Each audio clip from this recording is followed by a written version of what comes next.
পয়গম্বর মুসা নবী আল্লাহর কাছে কথা বলার জন্য যাচ্ছে, এমনি একজন ধনী লোকের সাথে সাক্ষাৎ। ধনী কয়, মুসা রে, ও মুসা, আমার এত ধন হিসাব রাখতে পারি না, আল্লাহরে জিগাইবানি কি করলে আমার ধন কমবে। মুসা নবী কয়, ঠিক আছে জিগাইবো। একজন বৃদ্ধার সাথে একজন মহিলার সাথে দেখা। মহিলা কয়, মুসা কই যাও, কই যাও রে মুসা? মুসা নবী কই, তোর পাহাড়ে যাব, আল্লাহর সাথে কথা বল।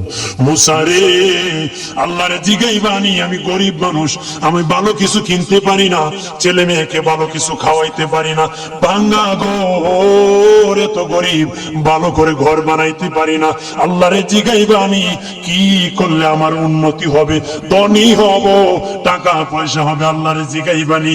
আল্লাহ মুসা নবী কই, ঠিক আছে, আল্লাহরে জিগাইব, তুমি কেমনে ধনী হইবা।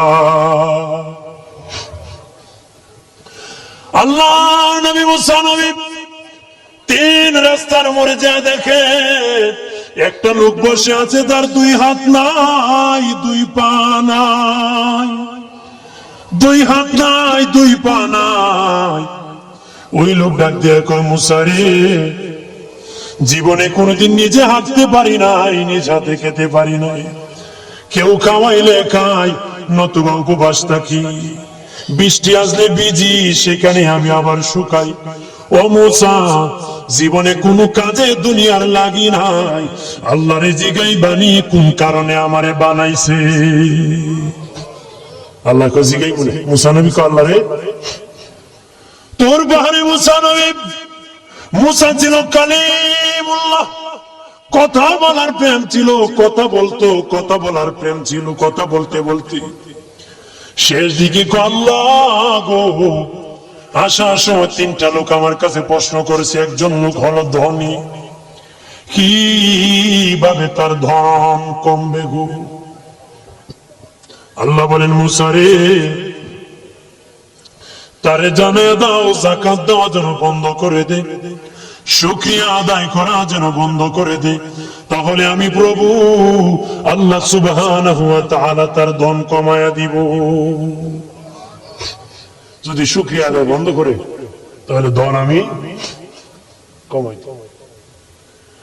এরপরে মুসা নবী বলেন, ও মালিক, আল্লাহ একজন মহিলা বলেছে তার গরিব মানুষ গরিবী হালত যায় না, যত ইনকাম করে তার একটা ভাঙ্গা ঘর, ভালো ঘর বানাইতে পারে না গো। ও প্রভু, কি করলে তার ঘর উন্নতি হবে, তার অবনতির থেকে উন্নতি হবে? আল্লাহ বলেন, মুসা রে, মহিলারে জানিয়ে দিও, তারে আমি যা দিয়েছি তার উপর যেন সে শুকরিয়া আদায় করে। মুসা নবী বলে, মালিক, তিন রাস্তার মোড়ে গোন আল্লাহ, একটা লোক তুমিও দেখতেছো যার হাত নাই, পা নাই। কত মানুষ হাত নাই গো, কত মানুষের পা নাই রে। আল্লাহ কত সুন্দর হাত পা দিয়েছে, কত সুন্দর জবান দিয়েছে, শ্বাস দিতেছে আর নিতেছে। আইসিইউ লাইফ সাপোর্টে যদি একদিন তাকে 50-60 হাজার টাকা লাগে রে। 80 বছর, 100 বছর, 40 বছর, 25 বছর আল্লাহ হায়াত দিল রে। বলো রে শাস্তাগঞ্জের সুন্নি জনতা, আল্লাহরে জীবনে কয় টাকা তোমরা দিছো? কয় টাকা আল্লাহরে দিছো? এই যে শ্বাস দিল, অক্সিজেন দিল, আল্লাহ অক্সিজেন যদি বন্ধ হয়ে যায় প্রাণ বাঁচবে না রে। শ্বাস যদি নিতেও না পারো জীবন শেষ, ছাড়তেও না পারো জীবন শেষ। অক্সিজেন আল্লাহ দিল, বিনা টাকায় দিল, বিনা পয়সায় দিল, আল্লাহর শুকরিয়া আদায় করতে হবে। আল্লাহ কয়, মুসা, যে লোক হাত পাও দেই নাই তারে আমি বানাইছি জাহান্নামের একটা ছিদ্রি আছে, এই ছিদ্রিটা ভরার জন্য, এই ছিদ্রি খানাটা বন্ধ করার জন্য আমি এই মুসা, এই লোকটাকে আমি বানাইছি। সুবহানাল্লাহ বলেন না? মানুষের সম্মান বেশি, মানুষের ইজ্জত বেশি, সৌন্দর্য মানুষের বেশি। আবু বকর সিদ্দিক রাদিয়াল্লাহু তাআলা আনহু মসজিদ নববীতে নবীর পাশে নামাজ পড়ার জন্য যাচ্ছেন গো বাবাজি। ওনার সামনে বৃদ্ধা একজন ইহুদি পড়েছে, বৃদ্ধ মানুষ কুটকুট করে হাঁটতেছে লাঠি বর করে। উনি দেখলেন যদি এই বিদ্যার পিছনে হাঁটেন, মসজিদ নববীতে নবীর পিছনে জামাত নামাজ পাবেন না। আর যদি ধাক্কা দিয়ে চলে যান, মুরব্বীর সাথে বেয়াদবি হবে। আবু বকর সিদ্দিক রাদিয়াল্লাহু তাআলা আদব দেখাইয়া মুরব্বীর পিছনে আস্তে আস্তে আস্তে আস্তে হাঁটতেছে। মানুষের সম্মান করলে আল্লাহ কত খুশি হয়, আর মানুষকে আল্লাহ সুন্দর করে বানায়।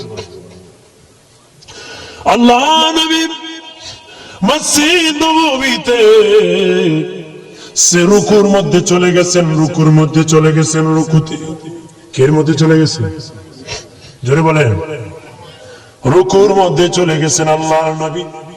আমার আল্লাহ জিবরিল আমিন পাঠাইয়া নবীকে সংবাদ জানাই দিলেন, ও নবী, আপনার আবু বকর সিদ্দিক আমার এক সৃষ্টি বিদ্যাকে সম্মান দেখাইতে আসতে দেরি হতেছে, আর সে আস্তে আস্তে আপনি রুকুর থেকে উঠে গেলে 1 রাকাত নামাজ পাবে না। নবী গো, রুকুর মধ্যে আপনি পড়ে থাকেন, আবু বকর সিদ্দিক যখন আগমন করবে তখন রুকু থেকে সোজা হয়ে দাঁড়াবেন। জোরে বলে। আবার আল্লাহ বলেন, আবু বকর সিদ্দিক আমার সৃষ্টি ইহুদি হোক সম্মান দেখাইছি, ইজ্জত করেছে, আমি আল্লাহ আবু বকরকে সম্মান দেখাতে জামাতটা তার জন্য রেডি রেখে দিয়েছি। আব্দুল্লাহ ইবনে আব্বাস নবীজির রওজা দেখে বলেন, পৃথিবীর মানুষ শুনে নাও, এই রওজাওয়ালার জবান থেকে আমি শুনেছি রে, এই রওজাওয়ালার জবান থেকে আমি শুনেছি, রওজাওয়ালার জবান থেকে শুনেছি। নবী বলেছেন, কোন বৃদ্ধ মানুষ যদি একটা গাঁটি নিয়ে দেয়, কেউ এগিয়ে দেয়, লাঠি পরে যদি উঠাইয়া দেয়, বৃদ্ধ মানুষ হাঁটতে পারে না, ধরিয়া ধরিয়া বাড়ি পর্যন্ত পৌঁছায় দেয়। আব্দুল্লাহ ইবনে আব্বাস বলেন, এই নবীর রওজাওয়ালার জবান থেকে, আমার নবীর জবান থেকে শুনেছি। নবী বলেছেন, আমার মসজিদে নববীতে যদি কেউ 10 বছর ইতিকাফ করে একজন বৃদ্ধার লাঠি উঠাই দিলে 10 বছর ইতিকাফ করার সওয়াব আমলনামায় পাবে। হাত পাওয়ার শুকরিয়া আদায় করুন, ধনের শুকরিয়া আদায় করুন। রাজি আছেন তো? ধনী থাকলে ধনের শুকরিয়া আদায় করো, গরিব হলে গরিবী হালাতের শুকরিয়া আদায় করি। হাত পাও যদি না দেয়, হাত পাও না দিলে শুকরিয়া আদায় করো।